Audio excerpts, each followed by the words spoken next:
Salut tout le monde, c'est E-Tech et aujourd'hui on se retrouve dans une nouvelle vidéo dans laquelle on va faire le test du Essential Phone PH1.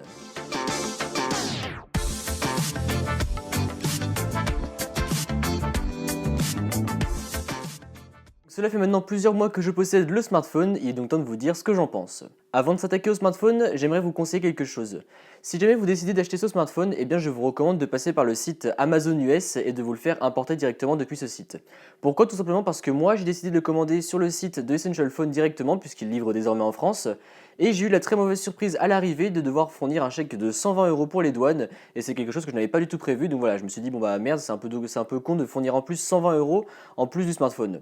Alors que du coup, si jamais vous le commandez sur Amazon US, eh bien les frais de douane sont normalement déjà pris en compte sur Amazon, mais je vous mettrai un article dans la description de FR Android, il me semble, qui explique très bien comment il faut faire. Bref, passons maintenant au design du smartphone. Donc déjà premièrement, je l'ai pris dans la couleur Stellar Grey et je le trouve absolument magnifique. Que ce soit les couleurs, les bords en titane, la face avant comme la face arrière, eh bien ce smartphone a tout pour plaire. À l'arrière, on retrouve un dos en céramique avec un dos très pur et très épuré. On retrouve notamment les doubles capteurs photo, le flash, les deux petits points qui se trouvent juste ici serviront en fait à venir fixer les accessoires de Essential, donc comme par exemple leur caméra 360 degrés, et on retrouve également un capteur d'empreinte digitale. À part ça, il n'y a rien, comme vous pouvez le voir, c'est très épuré, il n'y a aucun logo, aucune inscription, et ça c'est en fait le but de la marque qui voilà, veut faire quelque chose de très épuré, de Essential, comme le dit son nom, et voilà, donc c'est vraiment très propre, très épuré, et personnellement j'adore. Donc comme je le disais, l'arrière est en céramique, donc ça va être vraiment très résistant, notamment aux rayures, etc.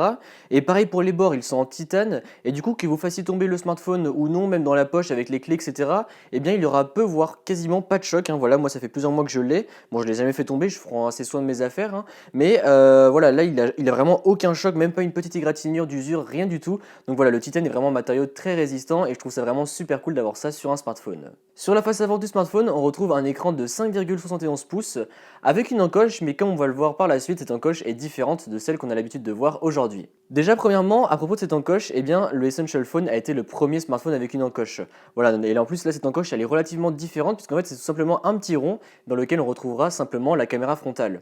Et donc là, du coup, vous vous dites sûrement, ouais, mais alors où est-ce que ça se trouve, les haut-parleurs, etc., quand on téléphone? Eh bien, en fait, il y a une toute petite fente juste au-dessus que l'on voit à peine, et du coup, voilà, c'est dans celle-ci que se retrouvent les haut-parleurs, ainsi qu'une petite LED de notification, et je trouve ça vraiment très ingénieux de la marque d'avoir fait un système comme celui-ci. Mais revenons un peu sur cet écran. Comme je vous le disais tout à l'heure, il fait 5,71 pouces et il a une définition Quad HD. Donc là, petite déception puisque ce n'est pas de l'OLED. Bon, après, c'est un smartphone qui date de l'année dernière, même si l'année dernière, il y avait déjà beaucoup de smartphones qui étaient équipés d'OLED. Et bien, cet écran est vraiment très très bon. Les couleurs sont vives sans pour autant être trop saturées. Et voilà, enfin, je trouve que c'est vraiment agréable de regarder du contenu sur ce smartphone. Le seul petit regret que j'ai, bon, c'est qu'il soit pas OLED puisque du coup, sur des écrans noirs, eh bien, on voit bien que les pixels ne sont pas éteints et du coup, le noir sont pas vraiment très noirs en fait. Ils font un peu gris noir. Donc voilà, c'est le seul petit regret que je peux avoir, mais sinon c'est un vrai bonheur de regarder du contenu sur ce smartphone. Ce PH1 est équipé d'un Snapdragon 835 couplé à 4 Go de RAM. Donc tout tourne vraiment super bien et c'est aussi aidé par le fait que le smartphone tourne sous Android pure stock, il n'y a pas de surcouche. Donc du coup tout tourne merveilleusement bien et en plus l'avantage du Android pure stock, eh bien, c'est que vous aurez toutes les mises à jour en même temps que les pixels ou à 1 ou 2 semaines près et donc c'est vraiment super cool. Comme ça voilà, si jamais vous cherchez un smartphone Android pur mais moins cher que les pixels, eh bien vous pouvez vous rediriger sur ce smartphone. Le smartphone est également équipé d'une batterie de 3040 mAh et franchement la batterie tient superbement bien. J'ai pu faire des journées, comme par exemple me lever à 9 h et me coucher seulement à 1 h et la batterie m'a tenu vraiment toute la journée sans m'avoir lâché, donc voilà, je trouve ça vraiment super cool. Tout tient bien, enfin la batterie tient vraiment bien, on peut faire voilà, les réseaux sociaux, messages, appels, etc. et ça vous tiendra largement la journée. Après je pense que pour tenir un jour et demi ça sera un peu juste puisqu'au matin il vous restera vraiment très peu de pourcentage, mais voilà, en tout cas vous tiendrez bien la journée avec ce smartphone. Pour finir sur les specs, ce smartphone est équipé de 128 Go de stockage et on ne peut pas rajouter de l'espace de stockage puisqu'on n'a pas de port micro SD. Mais quelque chose qui a fait couler beaucoup d'encre sur ce PH1, c'est la partie photo.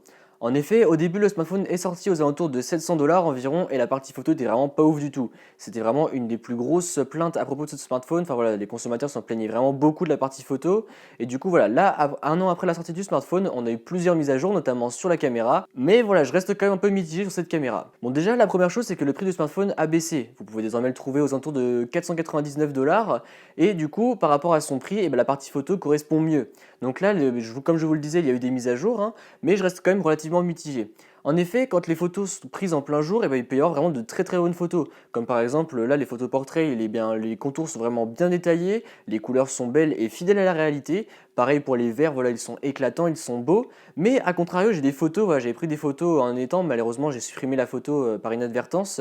Mais voilà, donc je prends la photo et là en zoomant, eh bien, je me rends compte que le fond de la photo est en fait vraiment, il commence à être flou et en fait le détail est bâclé en fait sur le fond de la photo et je trouve ça vraiment dommage. Autre petite remarque sur cette caméra, c'est le fait que dès que la luminosité baisse un peu, eh bien les photos sur la caméra dorsale deviennent vraiment pas ouf du tout.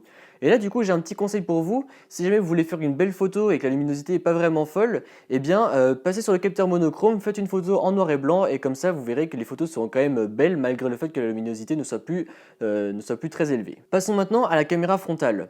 Pareil, en plein jour, les photos passent. Bon là, c'est sans plus, hein. Les photos passent, mais sans plus. Et par contre, dès que la luminosité flanche un peu, et bien là, les photos sont vraiment plus très belles du tout. Voilà, je suis vraiment déçu du résultat. Mais voilà, après, encore une fois, là, là par exemple, si je prenais une photo maintenant avec mes lumières, etc., la photo serait bonne. Mais voilà, dès que la luminosité baisse un peu, il y a vite du grain qui apparaît et je trouve ça dommage. Mais après, normalement, ça va être corrigé avec de futures mises à jour qui continuent d'arriver au fur et à mesure. Donc voilà, je suis un peu mitigé par rapport à cette partie photo, mais par rapport au prix que le smartphone vaut actuellement, c'est correct, voilà, ça correspond au budget. Ce Essential Phone est également IP54, ce qui veut dire qu'il va résister à la poussière et aux éclaboussures de divers liquides. Donc concernant les haut-parleurs, vous savez que j'aime bien quand le son est stéréo, quand il y a deux haut-parleurs. C'est même devenu un de mes critères lorsque j'achète un smartphone, enfin du moins un smartphone personnel. Et là, malheureusement, sur ce Essential Phone, eh bien, on n'a qu'un seul haut-parleur en mono qui se situe sur le dessous du smartphone. Et alors le son est vraiment clair, hein. Le son quand on le met jusqu'à la moitié il est vraiment très très clair, j'ai été agréablement surpris. Par contre dès que vous passez la barre du milieu, donc le son devient vraiment très très fort, hein. Si vous le poussez au maximum c'est vraiment fort, ça m'a étonné. Mais par contre voilà, ça pique rapidement les oreilles et la qualité devient du coup beaucoup moins bonne. Et on finit sur un bon point sur ce smartphone, c'est le capteur d'empreinte digitale, donc il est situé au bon endroit, voilà, il est facile d'accès. Et en plus il marche bien, voilà, il y a très peu d'erreurs et il est assez rapide. Donc maintenant, est-ce que je vous recommande ce smartphone? Donc déjà mon expérience avec ce smartphone a été vraiment bonne, voilà, je suis pas trop en adepte des surcouches, etc. Là, le fait que ce soit Android pur, j'ai vraiment apprécié. Et d'habitude, quand je teste un smartphone, je le teste, allez, en général une semaine ou deux. Et là, du coup, bien celui-là, en fait, je l'ai gardé relativement longtemps. Je l'ai gardé plusieurs semaines hein, d'affilée sans changer. Et j'ai été vraiment content de ce téléphone. Après, bon, voilà, il y a des choses qui ont fait que j'ai dû revenir sur mon iPhone parce que, bon, voilà, la qualité photo n'était pas ouf, les haut-parleurs non plus, etc. Mais sinon, voilà, franchement, pour le prix, c'est vraiment un très très bon smartphone. Après, si vous avez 500 $ à mettre dans un téléphone et que vous n'aimez pas les surcouches, eh bien, vous avez deux choix. Soit vous allez avec le OnePlus 6 qui est vraiment très très bon, soit vous avez ce petit Essential Phone qui sera très bon aussi avec un design très premium, pas de surcouche, des photos correctes en bonne luminosité, etc. Voilà, vraiment un bon smartphone pour le prix.